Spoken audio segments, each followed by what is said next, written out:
Welcome to the deep dive. Today, today we're going to be looking at adversarial machine learning. Right. It's a fascinating topic and a little bit mind-bending. Yeah. But we're basically talking about how to hack AI systems. We're talking about tricking facial recognition, Right. causing a self-driving car to make a dangerous mistake. Yeah. And to kind of guide us through all of this, we have this research article, Okay. Adversarial Machine Learning, Attacks, Defenses, and Open Challenges. Yeah, it's a really interesting paper because it exposes the vulnerabilities of AI, even systems that we think are very advanced. Okay, so let's dive into that attacker's mindset. Right. The article talks about white box Yeah. and black box attacks. So white box is where the attacker has full knowledge of the AI system. Yeah, it's like they have the blueprints, they have the source code. Okay. They know exactly how the AI works, and they can craft really precise attacks. So black box is more like working in the dark. Yeah, they might have limited or no information about the AI's inner workings. But what's interesting is you'd think that those black box attacks would be less effective. Right. But a lot of times really simple techniques can be just as successful as those complex white box attacks. So even without knowing all the details, attackers can still find ways to exploit AI systems. Yeah.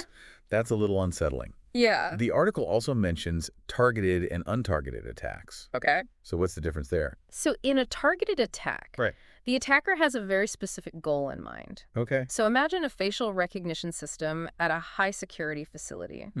A targeted attack might aim to make the system misidentify a specific person, allowing them unauthorized access. So it's not just about causing chaos. Right. It's about manipulating the AI Yeah. to get a specific result. Precisely. Okay. Now you have untargeted attacks. Okay. And the goal here is just disruption. Yeah. Any incorrect output from the AI is a win for the attacker. Okay. So it's about undermining trust and reliability in the system. So that could be like a spam filter that suddenly starts blocking legitimate emails. Exactly. Okay, so we've got our attackers. Right. We know their goals. Huh?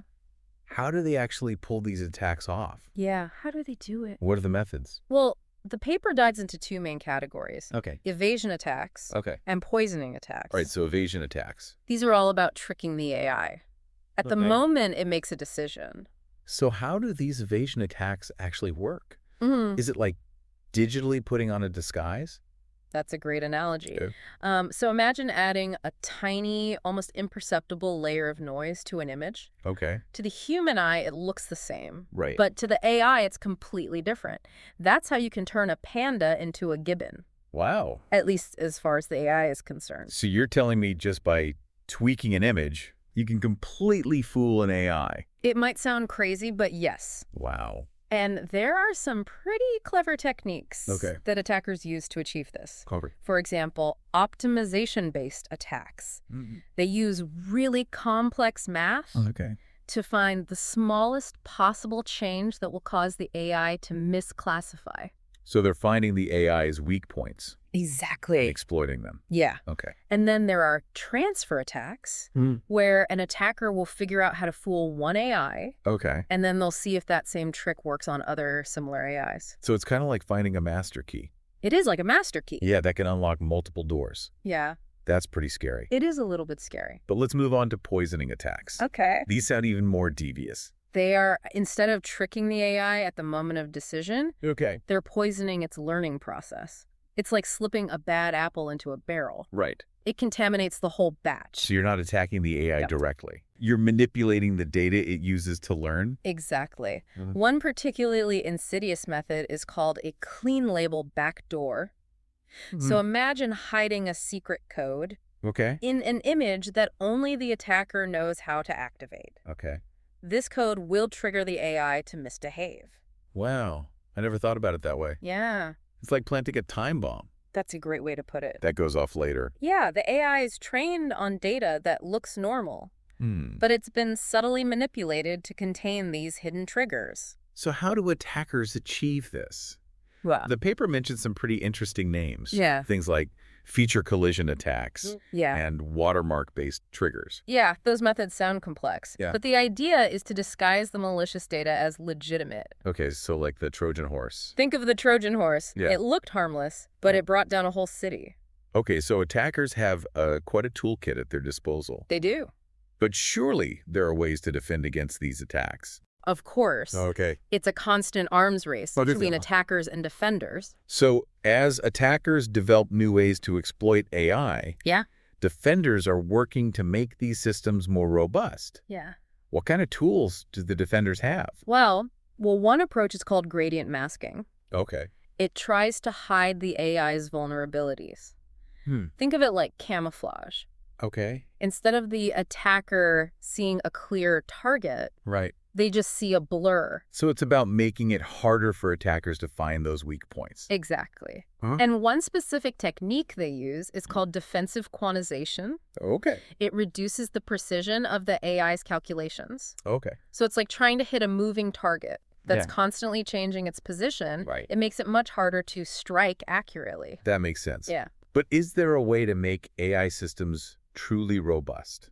That's a great question. Yeah. And that leads us to certified robustness. Okay. So instead of just relying on empirical testing, where you basically try to break the AI with various attacks, certified robustness aims to mathematically prove Okay. that an AI can withstand certain types of attacks. So you're not just hoping that the defenses will hold up. Right. You're providing a mathematical guarantee. Right. One method mentioned in the paper Right. is called interval-bound propagation. Mm. It ensures that even if an attacker tries to tweak the input slightly, Okay. the AI won't misbehave. So it's like building a fence Yeah, like building a fence. around the AI's decision-making process Exactly. to keep it on track. Yeah, to keep it from straying too far off course. Okay, so that's gradient masking Right. and certified robustness. Mm. What other tools do defenders use? Well, sometimes the best defense is a good offense. Okay. And that's where adversarial training comes in. Adversarial training. Yeah.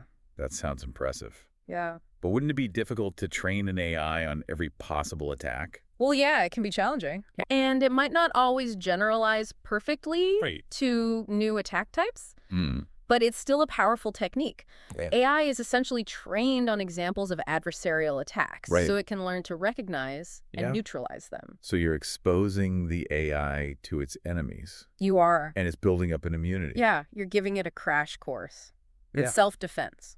That's pretty clever. It is. Okay. And finally, there's randomized smoothing. Mm. This defense injects a bit of randomness into the AI's inputs, Okay. making it harder for attackers to precisely target vulnerabilities. So it's like trying to hit a target It is. that's constantly jittering around. Precisely. Okay. The more unpredictable the AI's behavior, Hmm. the harder it is to exploit.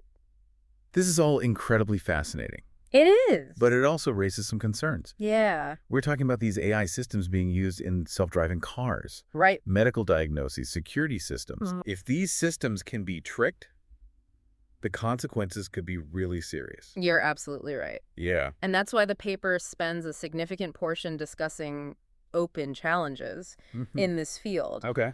One of the most worrying is the emergence of adaptive attacks. Adaptive attacks. Yeah. What are those? Imagine a virus that mutates to overcome antibiotics. Mm-hmm. Adaptive attacks are designed to evolve and bypass the defenses we've been talking about. So even with all these defenses, Right. there's no guarantee that we can stay ahead of the attackers. That's the problem. Wow. The paper specifically mentions the BPDA attack, What? which has been shown to bypass gradient masking techniques. Mm. It just highlights how adaptable these attacks can be. Okay, so the arms race continues. It does. Are there any other challenges? Yeah. One of the biggest hurdles is the sheer complexity of verifying that an AI system will behave as intended Right. in all situations. Yeah. This is especially crucial for those high-stakes applications. Of course. You mentioned earlier. So it's not just about building defenses. Right. It's about making sure that those defenses are truly effective Exactly. and that the AI can be trusted Yeah. to make the right decisions, Right. even in unexpected situations. Exactly. But as AI systems become increasingly complex, Right.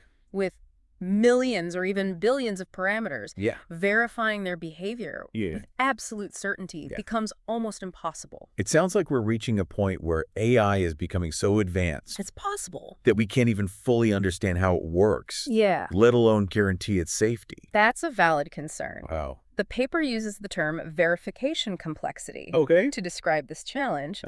As AI evolves, we need to develop new methods for ensuring its reliability and security. This brings up another important point. This isn't just a theoretical problem for computer scientists to solve. It has real-world implications. Absolutely. For everyone. Yeah. Think about self-driving cars, for example.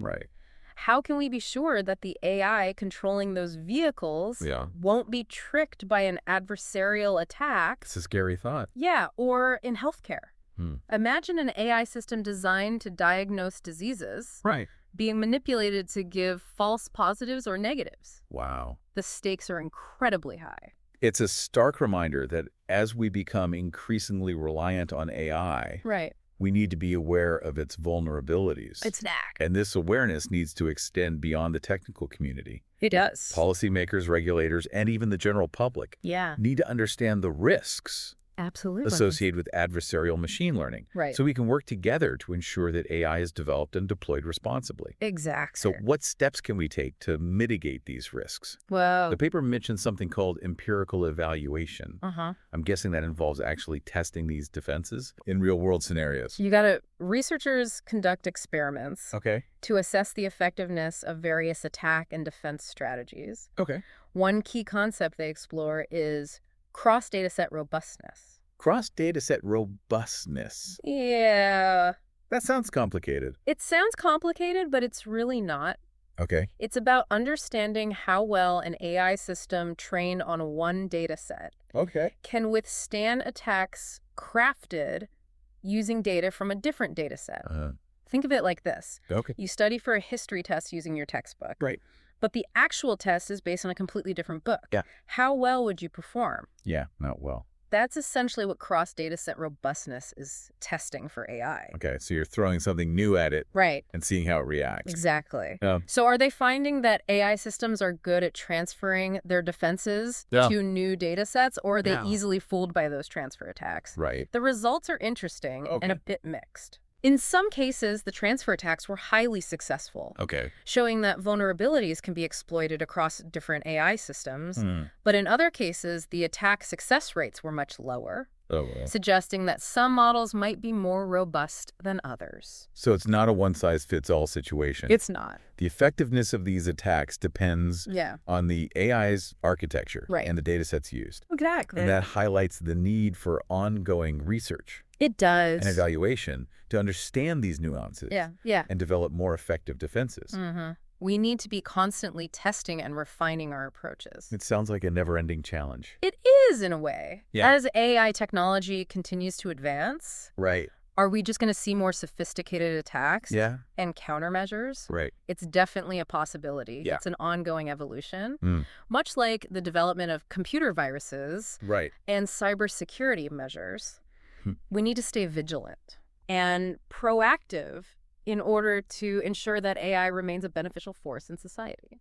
All right, so we've covered a lot of ground. We have. We've explored how attackers target AI systems, the methods they use, the different defenses that are being developed. We've also talked about the open challenges that still need to be addressed and the real-world implications of this technology. Absolutely. But before we wrap up this deep dive, I wanted to circle back to one point that's really stuck with me. What's that?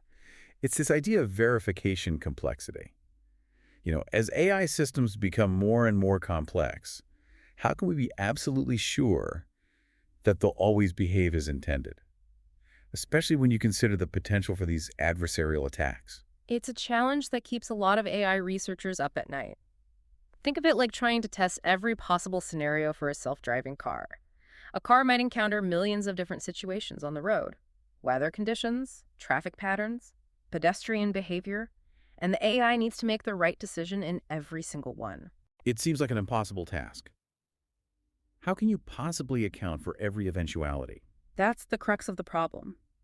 As AI systems grow more powerful, they also become harder to understand and predict. It's like trying to map out all the possible moves in a game of chess, but with a board that's constantly changing and new pieces being added. So even with all the defenses we discussed, like gradient masking and certified robustness, there's still a level of uncertainty. There's always going to be some level of uncertainty with any complex system. But that doesn't mean we should just throw up our hands and give up.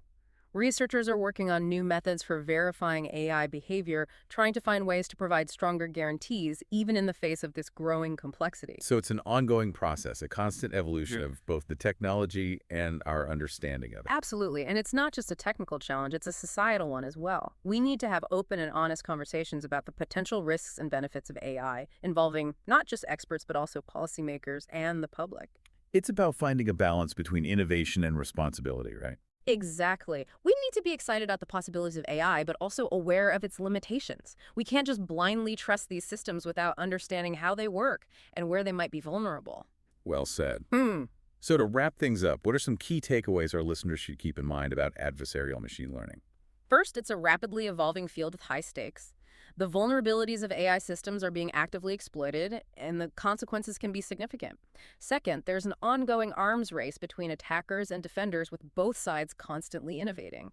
And finally, it's not just a technical issue, it's a societal one. We need to think critically about the ethical implications of AI and work together to ensure its safe and responsible development. I think it's a great point to end on. Adversarial machine learning is a complex and often unsettling topic, but it's one that deserves our attention. Absolutely. By understanding the threats and the potential solutions, we can all play a role in shaping a future where AI is a force for good. Thank you so much for joining us on this deep dive. We hope you found it informative and thought-provoking. And to our listeners, keep exploring, keep questioning, and keep learning. That's the best way to navigate this exciting and ever-changing world of technology.